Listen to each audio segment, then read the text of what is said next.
Ce conseil de golf vous est présenté par Titleist. Salut la gang! Aujourd'hui, je vais vous parler de fluidité vers la cible, d'activation des hanches. J'ai eu la chance de côtoyer les meilleurs enseignants au monde et c'est eux qui m'ont démontré le petit truc que je vais vous démontrer dans quelques instants.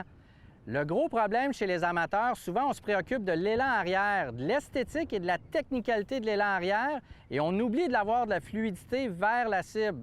Donc le gros problème chez les amateurs, c'est lorsqu'on prend l'élan arrière, les hanches tournent énormément vers la droite. La position idéale à l'impact, c'est les hanches qui tournent énormément vers la gauche, vers la cible pour un droitier, et les épaules qui pointent directement à la cible.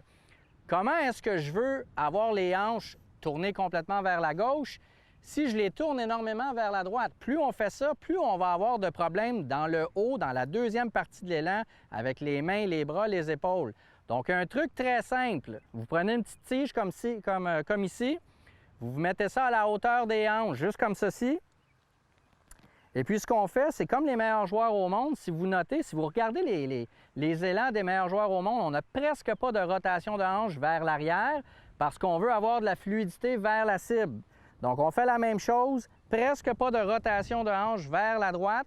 Et tout simplement, lorsque vous descendez, vous allez voir les mains à l'intérieur ou à la droite de la tige. Et ensuite, on tourne. Avec ce que je viens de vous mentionner, ça va vous aider énormément avec votre fluidité vers la cible ou vers l'impact si vous préférez. Deux autres petits points techniques. À l'adresse, j'aimerais voir votre pied gauche, pour un droitier encore une fois, votre pied gauche ouvert à peu près à 45 degrés, encore une fois pour faciliter le mouvement vers la cible.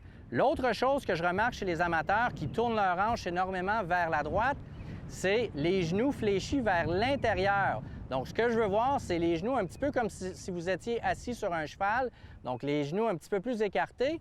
Et ça, ce que ça fait, c'est lorsque vous essayez de faire votre élan arrière, bien évidemment, c'est plus difficile de tourner les hanches vers la droite énormément en ayant les genoux un petit peu plus écartés. Donc, ça va vous aider énormément avec votre fluidité vers la cible. Encore une fois, on veut restreindre l'élan des hanches ou la rotation des hanches vers l'arrière.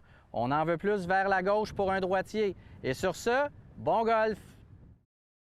Afin de complémenter notre conseil de cette semaine, voyons ensemble deux exemples de golfeuses de la LPGA. D'abord, l'élan de Lydia Ko, classée 3e au monde. On constate qu'au moment où le bâton est parallèle au sol lors de l'élan arrière, les hanches ont très peu tourné vers l'arrière, comme l'enseigne Johan dans son conseil. Compte tenu de son excellente flexibilité, du haut du corps, la néo-zélandaise maintient pratiquement la même ouverture des hanches une fois au sommet, ce qui lui permet d'avoir le bassin tourné vers la cible une fois rendu à l'impact, sans effort remarqué. À l'autre bout du spectre, nous avons la Française Pauline Roussin-Bouchard, classée dans le top 15 côté puissance. Tout comme Ko, il y a très peu de rotation des hanches une fois le bâton parallèle au sol.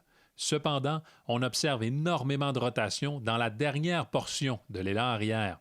Conséquence, l'implication du bas du corps doit être beaucoup plus active et rapide si elle désire obtenir la même ouverture de hanche à l'impact. Dans les deux cas, on constate énormément de fluidité vers la cible.